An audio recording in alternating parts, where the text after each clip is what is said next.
अस्सलामुअलैकुम वरहमतुल्लाहि वबरकातुहू। दरवाज़ा खोलते ही लड़की, अब क्यों आए हो मेरी ज़िंदगी में वापस तुम? परसों मेरी शादी है। लड़का, टेंट और कैटरिंग का ऑर्डर हमें मिला है, अब क्या काम धंधा भी छोड़ दें? एक औरत ने एक दिन अपने शौहर का मोबाइल चेक किया। नाम इस तरह सेव किए हुए थे: आँखों का इलाज, होंठों का इलाज, दिल का इलाज। बीवी ने नहाया गुस्से में अपना नंबर डायल किया तो स्क्रीन पर आया ला इलाज। फ्रेंड, स्टोरी अच्छी लगे तो चैनल को सब्सक्राइब करें। मियाँ बीवी की लड़ाई हो गई। आधा दिन चुपचाप गुजरने के बाद बीवी अपने मियाँ के पास आई और बोली, थोड़ा आप समझौता करो, थोड़ा मैं समझौता करती हूँ।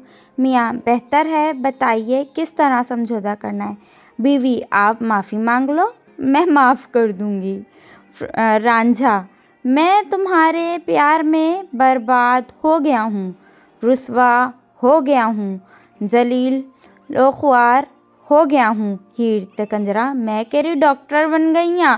फ्रेंड्स, मेरे चैनल को सब्सक्राइब करें। मिलते हैं नेक्स्ट वीडियो में। अल्लाह हाफिज़।